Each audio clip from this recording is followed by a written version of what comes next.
S R एचा प्रश्न गेली 15 ते 16 वर्ष अखंडित चालू आहे. पण त्याच्यामध्ये अनेक त्रुटी दिसून आल्या आणि 15 वर्षाच्या कालावधीमध्ये फेडरेशन, बिल्डर आणि ज्यांना मान्यता दिली असे आपले दीपक निकाळजे या लोकांनी इथे एस आर ए प्रकल्प राबवण्याचा प्रयत्न केला. एक पिढी पूर्णतः बर्बाद झाली त्याच्यामध्ये, म्हणजे त्यांना ह्या एस आर एचा हीच घेता आलं नाही. आणि नंतर आता जवळजवळ 17 ते 18 वर्षानंतर ज्यावेळी ह्या प्रोजेक्टमध्ये लहू कांबळे यांच्या संघर्ष समितीमार्फत ज्यावेळी एक अभ्यासपूर्ण असं माहिती आणि कोर्टामध्ये जी केस चालू आहे त्याच्या संदर्भात आपण त्यांच्याकडून जाणून घेऊया. सर्वप्रथम आपल्या संघर्ष समितीबद्दल काय सांगावं? सर्वप्रथम सर्वांना सविनय जय भीम. सिद्धार्थ कॉलनी ग्राहक संघर्ष समितीची स्थापना ही मुंबई उच्च न्यायालयामध्ये जो एस आर ए प्रकल्पाअंतर्गत जी याचिका दाखल केलेली आहे त्या जे पूर्वीचे विकासक दीपक निकाळजे, कार्तिक भट, प्रकाश जोशी या सर्वांनी मिळून जी याचिका दाखल केलेली होती त्याचा निकाल 1 मार्च 2021ला लागल्यानंतर आणि निकाल लागल्यानंतर काही फेडरेशनच्या तथाकथित लोकांनी संपूर्ण सिद्धार्थ कॉलनीमध्ये फटाके वाजवले आणि फटाके वाजवल्यानंतर मग आम्हासारख्या लोकांना म्हणजे आम्हाला असं प्रश्न पडला की नेमकं काय झालेलं आहे.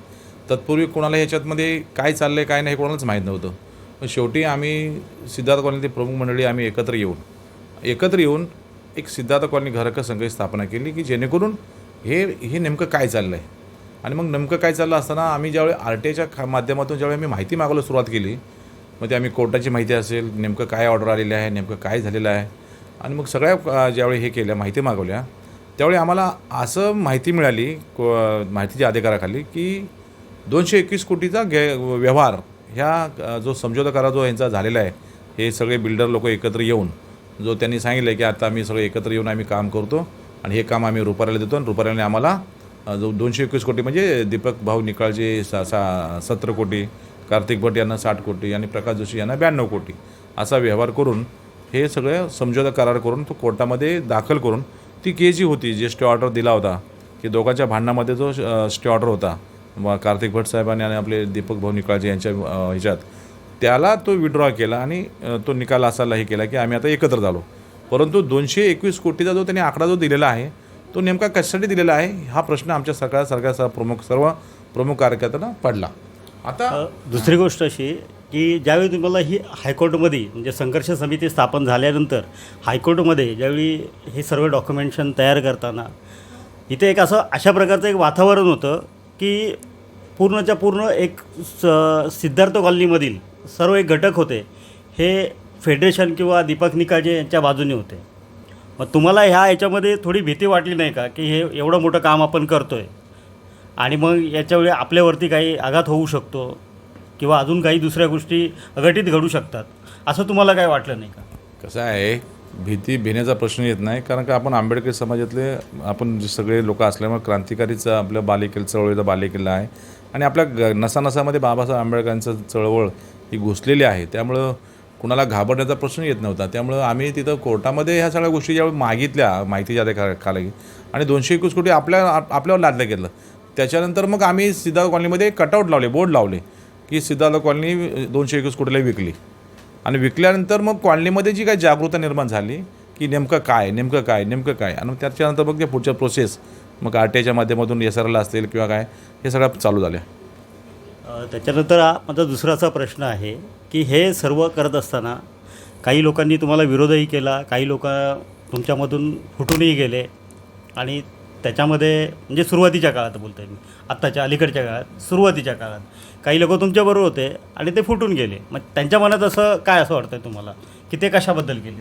नाही बघा, संघर्ष समिती जी स्थापन झाली एका चांगल्या हेतूने स्थापन झाली, एका प्रामाणिक भावनेने स्थापन झाली आणि मला आमच्या प्रमुख लोकांनी मला एक प्रमुखपद दिलं, अध्यक्ष म्हणून दिलं आणि मी ते स्वीकारून माझा जो काही प्रशासकीय कामाचा जो काही अनुभव आहे त्या अनुभवाच्या माध्यमातून मी संपूर्ण RTI टाकले, RTIच्या माध्यमातून माहिती मागवली आणि हे करत असताना जे काही सहकारी तुम्ही म्हणताय जे सोडून गेले वगैरे आता सोडून जाण्याच्या पाठीमागची कारणं ही आपल्याला सर्वांना माहीत असतील, त्यामुळे त्याच्याबद्दल मला जास्त बोलणं उचित होणार नाही.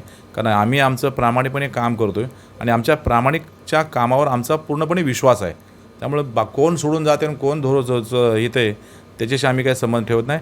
आम्हाला आमच्या हिशोबाने म्हणजे आमच्या पद्धतीने जे लोकांचं हित करता येईल, जे लोकांच्या घरधारकासाठी जे काही आपल्याला करता येईल चांगलं, ते चांगलं करण्याचा प्रयत्न आम्ही केलेला आहे. त्यामुळे ते जे सोडून गेले त्याच्याशी आमचा काही संबंध नाही. माझा तर दुसरा प्रश्न असा आहे की एक सॅम्पल फ्लॅट बांधला. सॅम्पल फ्लॅटची एक केस होती आणि दुसरी एक फेडरेशनच्या अध्यक्षांची.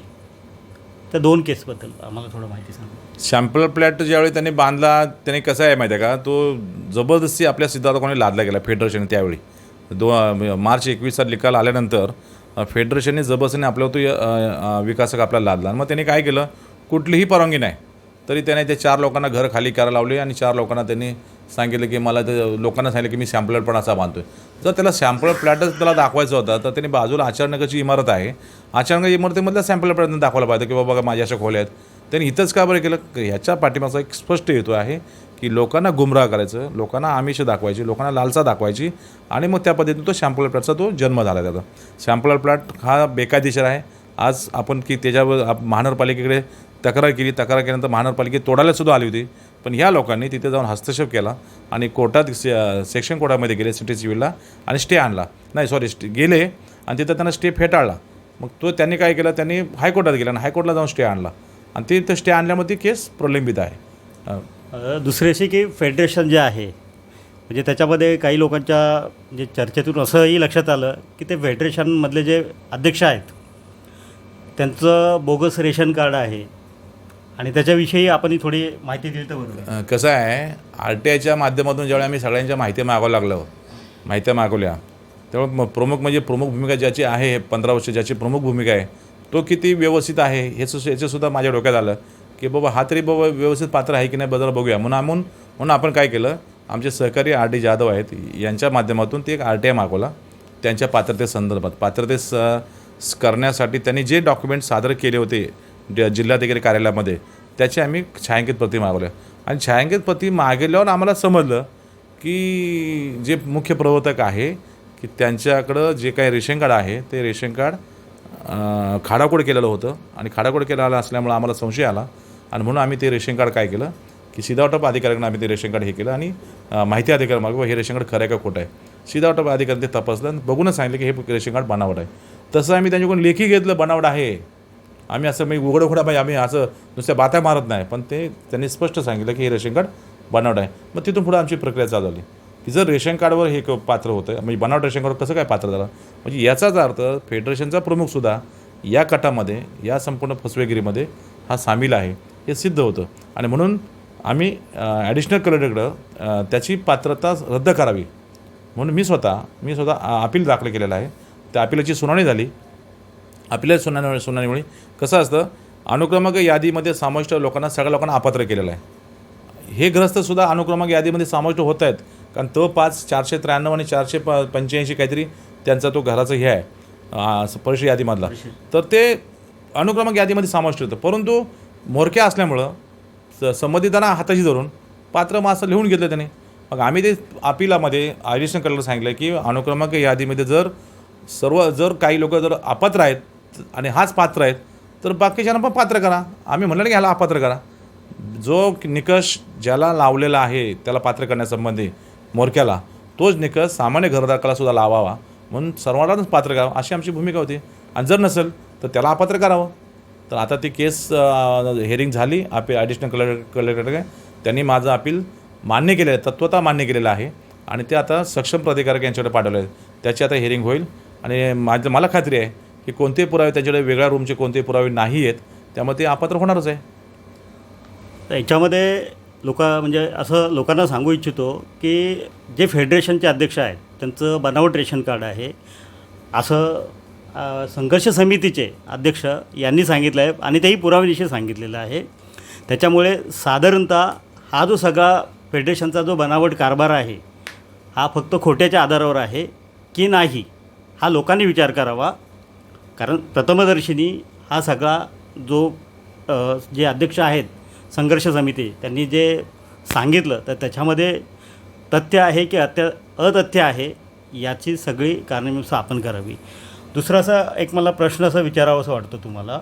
त्याच्यामध्ये एक अजून एक सांगतो, जर मुख्य प्रवर्तक जर अपात्र झाले तर त्यांनी जे 15 वर्ष जे काय करार जे काय त्यांना जो सह्यांचा लोकांनी अधिकार दिला होता आणि तिथं ते त्यांनी सह्या केल्या, ज्या प्रस्तावाला सह्या केल्या, ते सगळं प्रस्ताव रद्द करावा याचीसुद्धा आम्ही मागणी करणार आहे.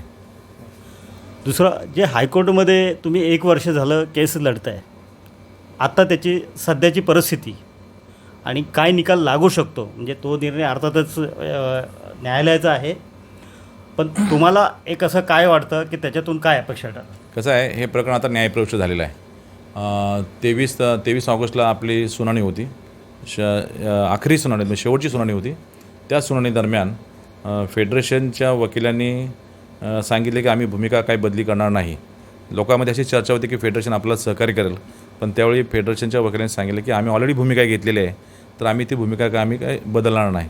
परंतु जे एक सोसायटी त्यांनी तयार केलेली आहे, ती सोसायटीने आपल्या रिव्ह्यू पिटिशनला सपोर्ट केलेला आहे की बाबा आम्हाला हा रुपारेल मान्य नाही आहे. हा त्यातला एक भाग आहे. प्रश्न असा आहे की जो पुनर्वलोकन याचिका जी आम्ही दाखल केलेली आहे की ही 221 कोटीचा घोटाळा त्या या करारामार्फत हा रुपारेला आलेला बिल्डर, ॲक्च्युली बिल्डर हा लोक निवडतात. फेडरेशन किंवा ते कुठलं तुमचे 4 बिल्डर निवडत नाहीत, लोक बिल्डर निवडतात. तर तो निवडण्याचा अधिकार हा आम्हाला द्यावा असं आपण त्या याचिकेमध्ये दाखल केलं आहे. आणि याचिकेमध्ये जी सुनावणी काल झाली, जर आपण जी पाहिली, भरपूर लोक होते, आपली सिद्धा कॉलनी घरदार भरपूर होते, त्यांनी स्वतः त्यांच्या समक्ष पाहिलेली आहे. आणि मला खात्री आहे की आपली बाजू आपण भंकपणे मांडलेली आहे आपले संघवी सरांनी. मग त्याच्याबरोबर त्यांना सहकार्य करणारे आपले राज कांबळे आहेत, आपले मनाली कदम आहेत, श्री भोसले आहेत, आर डी जाधव आहेत, आमचे घनश्याम आहेत. आपण पण 4-5 लोकांची आपण टीम तयार केली. जसे त्यांनी 10-15 लोकांची टीम केलेली आहे, पण आपण 4-5 लोकांची टीम, फक्त आपले एकटे संघवी सर आणि सिनियर काउन्सिल आहेत, त्यांचे 4-4 सिनियर काउन्सिल आहेत, परंतु आपल्यापुढं ते शून्य झालेले आहे. या ह्याच्यामध्ये त्यांचा मुद्दा टोटली खोडून काढलेला आहे. त्यांनी असं सांगितलेलं आहे की समझोता करार आमचा जो झाला आहे तो व्यवहारामध्ये झालेला आहे, बिल्डरमध्ये नाही, म्हणजे काम देण्यामध्ये नाही झालेला. म्हणजे एवढं खोटं कोर्टाला त्यांनी सांगितलेलं आहे काम देणं. मग आज आम्ही SRMमधून एक RTIच्या माध्यमातून एक पत्रक आणलेलं आहे की समझोता कराराच्या नुसारच बिल्डरला इथं थारा दिलेला आहे. ते आता आम्ही उद्या कोर्टाला उद्या रायटिंगमध्ये स्टेटमेंट आहे, त्याच्यामध्ये हा उल्लेख करणार आहे आम्ही. कारण हा जो आलेला माणूस हा समझोता करारानुसार आलेला आहे, त्याचा आमचा काही संबंध नाही. परंतु सांगायचं तात्पर्य असं आहे, सांगायचं विशेष असा आहे की या बिल्डरला नाकारण्यासाठी जवळजवळ 150 लोकांनी कॅन्सलेशन संमतीपत्र नाकारलेले आहेत. संमतीपत्र नाकारलेले आहेत की हा मला नको आहे. आणि आता 13-2ची प्रक्रिया जी चालू आहे, त्या 13-2च्या प्रक्रियेमध्ये जवळजवळ कालपर्यंत 1200 लोकांनी आपल्याकडे फॉर्म भरलेले आहेत की आम्हाला नकोच आहे माणूस, बिल्डर नको आहे. म्हणजे एवढा फसवा आहे. काय त्यांनी फसवेगिरी केली हो? अहो, त्यांनी 16 एकर जागेमध्ये त्यांनी 3 एकरमध्ये आपल्याला बसवतोय. म्हणजे आपली जी आडवी झोपडपट्टी आहे ती आपल्या उभ्या झोपडपट्टीमध्ये देतोय. हे कोण मान्य करेल का? त्यापेक्षा आपलं हे बरं आहे ना, हे आपलं आपण हवेशीर राहतोय, सगळं काय करतोय. ठीक आहे, आम्हाला विकास करायचा आहे, पण विकास कसा करायचा आहे? आज जर तुमचं घर जर समजा ह्याचं बनत असेल तर आमचं पण घर तसं असलं पाहिजे. आमचं घर कसं असलं पाहिजे? तुम्ही जर सेलिंग टाईप बांधताय त्याच पद्धतीने आमचं घर असलं पाहिजे. तर आणि ठीक आहे, आम्हाला कुठं बसवायचं? स्मशानभूमी बाजूला. काय आम्ही काही भिकारी आहे काय? आम्हाला स्मशानभूमी बाजूला बसवत आहे? आम्ही काय लोक नाहीत? आम्ही गरीब आहे? आम्ही त्याचा काय गुन्हा केला? आम्ही झोपडपट्टीत राहतो, आम्ही काय गुन्हा करतोय? हे तुमची जी मानसिकता आहे ना, ह्या बिल्डर लोकांची बदली झाली पाहिजे. आणि SREची पण बदली झाली पाहिजे, आणि शासनाची पण बदली झाली. काय शासन काय म्हणतं? घराच घर म्हणजे काय तुम्ही 4 भिंती देणार ह्याला म्हणतात घराच घर? बिलकुल नाही. आम्हाला घर जसं त्याचं घर आहे तसं आमचं घर आलं पाहिजे, जसं विक्रीचं घर असेल तसं आमचं आलं पाहिजे. ही भूमिका संघर्ष समितीने घेतली. जो कोणी आमचा विकासक येईल त्याला हेच आम्ही बोलणार आहे की बाबा आम्हाला घर बांधून देताना तुमच्यासारखं घर बांधा, तुमच्यासारखं एवढं लेवलचं जरी नसलं तर त्याला कुठेतरी शोभेल असं तरी आम्हाला घर द्या की जेणेकरून आम्ही सगळे लोक तुम्हाला सपोर्ट करू. आणि कसं आहे, या दीपक भाऊ निकाळजेंनी आमच्या लोकांना सांगितलं की लाईट बिल भरू नका. लाईट बिल लोकांनी भरलं नाही, त्यांच्यावर विश्वास ठेवला. काही लोक लाईट बिल भरायला जायचे, पण ते लोक अदानीवाले रिलायन्सवाले लाईट बिल घेत नव्हते, आणि म्हणून लोकांना विश्वास वाटायचा की चला ते पण घेत नाही, म्हणजे आपले लोक भरत आहेत, म्हणजे आपल्या विकासक भरणार आहेत. आणि त्याच्यामध्ये बोजा वाढत गेला, आणि बोजा वाढल्यानंतर त्याचं ब्लॅकमेलिंग दीपक भाऊंच्या माध्यमातून रुपारेलनी केलं. ॲक्च्युली रुपारेल त्यावेळी ज्यावेळी त्यांनी काही 10.5 कोटी भरले त्यावेळी रुपारेल आपला विकासक नव्हता. आपला विकासक हा दीपक निकाळजे होता. त्याच्यामध्ये एक असं आहे की लाईट बिल जे होतं त्या लाईट बिल म्हणजे काही संमतीपत्रक भरलेले आहेत रुपारेलनी, तर त्याच्यामध्ये त्यांनी असं सांगितलं की आम्ही तुमचे लाईट बिल संपूर्ण भरू. पण रुपारेलनी खरं ते भरलेत लाईट बिल? नाही, संमतीपत्रामध्ये त्यांनी लाईट बिल भरा असं त्यांनी बोललेलं नाही, कारण का लोकांनी डोळे झाकं सह्या केलेल्या आहेत. संमतीपत्र जे घेतलेले त्यांनी, त्यात त्यांनी स्पष्ट सांगितलं की तुमचं तुम्ही लाईट बिल भरा, तुमचं पाणी बिल भरा, तुमचं सगळं भरा, नंतर मला खाली करून जागा द्या, हे त्यांनी स्पष्ट बनलेलं आहे. फक्त त्यांनी हमीपत्र जे काही दिलेलं आहे ते पण त्याच्या लेटर पॅडवर दिलेलं आहे, बरोबर. काही स्टॅम्प पेपरवर दिलेलं, लेटर पॅडवर दिलेलं आहे की बाबा मी लाईट बिल भरणार, हे भरणार, ते भरणार. आता जर एक वर्ष झालं तुला हे घेतले, संमती घेतली सगळ्यांची, मग अजून का लाईट बिल भरत नाही तू बाबा? बरोबर. म्हणजे तुझा हेतू तो लाईट बिल भरण्याचा नाही, तुझा हे हेतू आहे की कॉलनीची जागा खाली करून ही कोणाला तरी विकायचं, कोणाचं डोक्यावर कर्ज काढायचं, ह्या तुझा घाणेरडा हेतू तुझा असल्यामुळे संघर्ष समिती तुला विरोध करते. आणि फेडरेशन हे मुळात 15 वर्ष लोकांना झुलत आलेलं आहे. ह्याला विक, त्याला विक, हा बिल्डर बघ, तो बिल्डर बघ. अरे काय तुम्ही बिल्डर बघण्याचा, घर आमचे विकण्याचा तुम्ही काय ठेका घेतला आहे? आमची हक्काची घरं, आमच्या आईवडिलांनी बांधलेली घरं आम्ही तुमच्या ताब्यात देणार? हा कुठल्याने आहे? त्यामुळं फेडरेशनने आता तरी शहाणं व्हावं. तर ठीक आहे, त्यांनी त्या कोर्टामध्ये, कालच्या कोर्टामध्ये त्यांनी एका सोसायट्या तयार करून त्यांनी सपोर्ट केलेला आहे, परंतु तो सपोर्ट फक्त कागदावर नसला पाहिजे, प्रत्यक्षात पण उतरला पाहिजे तो सपोर्ट. त्यामुळं 13/2ची जी काही प्रक्रिया चालू आहे, आम्ही कसल्याही परिस्थितीत फेडरेशनच्या मुख्य प्रवर्तकाला हे करणार नाही, समर्थन करणार नाही. दुसरी अशी गोष्ट की 18ला जो निकाल होता, म्हणजे 18ला जी केस होती हायकोर्टमध्ये, त्याच्या अगोदर एक घटना घडली सिद्धार्थ कॉलनीमध्ये की काही लोकांनी उपोषण केलं आणि त्या उपोषणामार्फत असाही एक मेसेज सांगितला गेला की संघर्ष समिती आणि फेडरेशन हे कुठंतरी एक होतात आहे आणि त्या उपोषणाच्या माध्यमातून. मग ह्याच्यामध्ये तुम्हाला असं वाटतं आहे का की हा जो 5 जे उपोषणकर्ते होते यांच्यामार्फत संघर्ष समितीला आपल्याबरोबर जोडून घेण्याचा प्रयत्न असेल, किंवा त्याच्या पाठीमागं फेडरेशनच्या अध्यक्षांचा उद्देश काय असू शकतो? आणि अशा बातमीही सांगितलं होतं की आम्ही समेट घडवतोय, पण तो काही नाही झाला. तर याच्या पाठीमागचा उद्देश फेडरेशनच्या अध्यक्षांचा काय असू शकतो? 4 ते 5 महिन्यापूर्वी मुख्य प्रवर्तक जे आहेत फेडरेशनचे, त्यांच्या विरोधात मी अपील दाखल केलेलं होतं ॲडिशनल कलेक्टर. त्यावेळी त्यांचे समर्थक मला बोलत होते की आपण एकत्र काम करूया. आम्ही त्यावेळी त्यांना सांगितलं होतं की जर एकत्रपणे जर काम करत असेल तर तुम्ही कोर्टामध्ये ॲफिडेविट फाईल करा, आणि ॲफिडेविट पहिलं फाईल करा, आणि ज्यावेळी तुम्ही फाईल कराल त्यावेळी आम्हाला खात्री वाटेल की खरं तुम्ही एकत्र काम करण्याची तुमची इच्छा आहे. परंतु त्यांनी केलं नाही. त्यांनी न केल्यामुळे आज भूमिपूजन झालं. बरोबर. त्यांनी न केल्यामुळे सर्वे झाला. जो सर्वे बिल्डरच्या नावाने आज जरी म्हणला शासनाचा, पण तो सर्वे तो त्याच्यामध्ये कन्वर्ट करणार आहे. म्हणजे हे न केल्यामुळे ह्या सगळ्या गोष्टी घडत आल्या, आणि आता ते लोक थोडंसं नरमाची भूमिका घेत आहेत. हे योग्य नव्हतं त्यावेळी, आणि त्यामुळं समेट आणि जे काही उपोषण जे काही ते 6 लोकांनी जे काही पकडलं, 5 लोकांनी पकडलं, ते नक्कीच आपलं घर वाचवण्यासाठी आपण लढा हा दिलाच पाहिजे. आपण शांततेच्या मार्गाने आपण आंदोलन केलेच पाहिजे, त्यातला भाग आहे. परंतु लोकांमध्ये अशी चर्चा आहे की स्वतःची घरं तुटणार म्हणून तुम्ही उपोषण करताय, पण ज्यावेळी त्या बिल्डरने लोकांकडून घरं ज्यावेळी पाडून घेतली, अशी जवळजवळ 60-70 घरं आहेत पाडून घेतली लोकांना असं लिहून घेतलं की आम्ही आमचं घर स्वतःहून पाडतोय. बिल्डर किती फसवा आहे, हुशार आहे बघा तो. लोकांकडून ती पाडून घेतली. त्याचवेळी जर समजा ही जर अशी ॲग्रेसिव्ह भूमिका जर फेडरेशनच्या मार्फत जर घेतली असती तर नक्कीच तुमच्यावर तो विश्वास ठेवला असता. आणि म्हणून आम्ही त्यांना काही ते जे काही समेट घडवलं वगैरे हे आम्ही बातच नाही केली. ते समेट पहिलं तुम्ही तुमची भूमिका कोर्टात मांडा, त्याच्यानंतर आपण बोलू. पण आता त्यांनी डायरेक्टली जरी नसली तर इनडायरेक्टली मांडलेली आहे. परंतु त्याचं ठीक आहे, बघू निर्णयाच्या बाबतीत काय होते ते. परंतु समेट वगैरे कोणत्याही प्रकारचं झालेलं नाही. कोणी अफवा पसरवण्याचा प्रयत्न करू नका. सिद्धार्थ कॉलनी घर हक्क संघर्ष समिती ही मजबूतीने उभी आहे, आणि मजबूतीने उभी असल्यामुळेच आज सिद्धार्थ कॉलनीमध्ये पत्रे अजूनपर्यंत लागलेले नाही त्या बिल्डरचे. नाही तर बिल्डर तो पत्रे लावण्याच्या तयारीमध्ये आहे. म्हणून बिल्डरने काय केलेलं आहे, आपल्यातली काही चांगली माणसं ते घेऊन गेलेले आहे. तो तरी पण त्याचा काही आम्हाला हे होणार नाही, त्याचं नुकसान होणार नाही, कारण आम्ही लोक मजबूत आहेत, मजबूतीने उभे आहेत. कागदपत्र आमच्याकडे मजबूत आहेत. त्यामुळे कागदपत्राच्या आधारावर बाबासाहेबांनी आम्हाला लेखणी सांगलेलं आहे, त्या लेखणीच्या जोरावर आम्ही सगळ्या गोष्टी केलेल्या आहेत. त्यामुळं त्यावेळेला जरी पैसा जर असला तरी आम्ही त्या पैशाला भीक घालत नाही, एवढंच आपल्याला ह्या ठिकाणी सांगतो. बोल.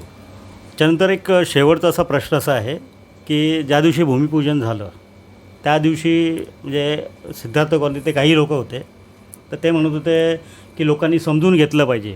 म्हणजे एका चॅनलवरती ते बोलले की लोकांनी हा विकास हक्कच आहे आणि हे समजून घेतलं पाहिजे. त्याचवेळी दुसऱ्या बाजूला संघर्ष समितीच्या कार्यकर्त्यांचा विरोध होता आणि अगोदर तशा नोटीसही तुम्हाला आल्या होत्या माझ्या माहितीप्रमाणे, आणि त्या नोटिसीमध्ये असं सांगितलं होतं की तुम्ही काय तिकडे जाऊ नका आणि पोलिसही त्यांच्यावरती कारवाई केली. तर खरंच असं काही झालं आहे का की त्यांच्यावरती कारवाई झाली का फक्त तुमच्यावरती कारवाई होते, असं काय आहे का त्याच्यामध्ये? नाही, तो दिवस 15 ऑगस्ट हा जो स्वातंत्र्य दिन दिवस होता तो 75वा अमृत महोत्सव होता आणि तो तिथे पुऱ्या देशामध्ये उत्साहाने साजरा करत होते. आणि म्हणून आम्ही 12 तारखेलाच आम्ही चेंबूर पोलीस स्टेशनला आणि DCP साहेबांना आणि ACP साहेबांना आम्ही पत्र दिलेलं आहे की आज ह्या कार्यक्रमामध्ये कायदा सुव्यवस्था बिघडण्याची शक्यता आहे. त्यामुळे या लोकांना कोणतीही परवानगी देऊ नका. कारण हा विकासक हा लोकांनी निवडलेला नाही आहे. हा विकासक फसवा हे लोकांना माहीत झालेलं आहे आणि म्हणून आम्ही त्यांना परवानगी देऊ नये. असं असतानासुद्धा आम्हाला पोलीस स्टेशनला आम्ही बोलवलं आणि आम्हाला सांगितलं की तुम्ही कायदा सुव्यवस्था जर बिघडवलं आम्ही तुमच्यावर कारवाई करू आणि त्यांनी बिघडवलं आम्ही त्यांच्यावर कारवाई करू. मग आम्ही बोललो ठीक आहे. आम्हाला नोटीस दिल्या आम्ही घेतल्या. त्या झालं काय की 14 तारखेला बिल्डरने अनऑथराईज ते हे लावले, बॅनर लावले त्याच्या ॲडव्हर्टाईजचे म्हणजे एवढी जबरदस्ती आपल्या विरुद्ध एवढी अतिरेकपणा तो आपल्यावर करतोय तो माणूस. आणि ह्या आपल्या त्या काही लोकांना घेऊन तर ते हा जो उद्रेक आहे ना जो 15 ऑगस्टला झाला किंवा तो बॅनरचा उद्रेक हा संघर्ष समितीचा जरी असला तरी लोकांचा उद्रेक होता, घरधारकांचा उद्रेक होता. कारण प्रत्येक घराघरात हा माहीत आहे हा माणूस फसवा आहे. घरधारकांना माहिती आहे की हा माणूस फसवा आहे. त्यामुळे घरधारकांनी ते आंदोलन केलं होतं. संघर्ष समिती सपोर्टला तिथं होते फक्त. पण हा जे काही हे होतं ते घरधारकांचं आंदोलन होतं. कारण का चांगल्या प्रसंगी या लोकांनी गालबोट लावलेला आहे. ह्या लोकांनी गालबोट लावलेला आहे. जी काही गरज नसताना त्याला कोणतीही परवानगी नाही. बाबासाहेब आंबेडकर जन्मशताब्दी स्मृती उद्यान आहे त्या उद्यानामध्ये त्यांनी रॅबिट टाकलं. अरे हरामखोराला त्याला लाज वाटली पाहिजे. बाबासाहेब नावाचा तो हे होतोय. आणि जे काही तिथं जे बसले नाही सगळे सुपारी बाजार आहेत. बुद्ध मूर्त्या विकणारे, मंदिरं विकणारे हे सगळे ते आहेत. आणि त्यामुळे आता हे पण त्यांना विकायला लागले. काही लोकांनी शपथ पण घेतल्या होत्या बाबासाहेबांना. शपथ घेतल्या होत्या त्याने. आता गाथा बुधवारामध्ये काही लोकांनी शपथ घेतल्या. तिथं ते मालोजी सकाळचे तिथं त्यांनी शपथ घेतला काही लोकांनी. अरे शपथ तुम्ही घेताय ना हराम करून तुम्ही बाबासाहेबांना विकताय. निषेधार्थ गोष्ट आहे, निर्लज्जपणाची कळायचं. त्यामुळं आम्ही त्यांचा डाव आम्ही सक्सेस होऊ देणार नाही, उधळून लावू. संघर्ष समिती मजबूतीने त्यांच्या विरोध उभी आहे. आता शेवटच्या पार्टकडे येताना फक्त एवढंच सांगतो की सिद्धार्थ कॉलनीमध्ये म्हणजे सिद्धार्थ कॉलनीचा विकास हा संघर्ष समितीच्या मार्फत म्हणजे कशा प्रकारे होणार? फेडरेशनच्या लोकांना घेऊन होणार की घरधारकांना घेऊन होणार की विकासक तुमच्याकडे दुसरा कोणी आहे? संघर्ष समिती विकासक बघणार, घरधारकांना घेऊन बघणार, फेडरेशनला घेऊन बघणार नाही. फेडरेशनचा काही संबंध नाही. कारण फेडरेशनने आतापर्यंत जे काही घाण केली ती घाण आम्ही साफ करण्याचं काम आम्ही संघर्ष समिती आणि घरधारक मिळून करतो आहे. त्यामुळे त्यांना घेण्याचा प्रश्न येत नाही. त्यामुळं विकासक बघताना सर्व लोकांना घेऊन आम्ही हा विकासक बघणार. आणि आपल्याला जे अपेक्षित आहे, जे आम्ही मागाशी म्हणलं की बाबा विकासकांची बिल्डिंग इमारत असेल सेलेबल, तशीच इमारतच्या पद्धतीने आमची पण इमारत असली पाहिजे. आम्हाला कंजेस्टेड नको आहे, कंजेस्टेड आम्हाला एका खुर्ड्यात नको आहे. आम्हाला पण हाय स्पेस हवा मोकळी पाहिजे. आम्हाला पण गार्डन पाहिजे. आम्हाला पण बुद्धविहार पाहिजे. अशा पद्धतीने आपण मनापासून आपण सगळ्या गोष्टी आपण त्या मागण्या तयार केलेल्या आहेत आणि ती जो मागणी मान्य करेल तो आपला विकासक असेल.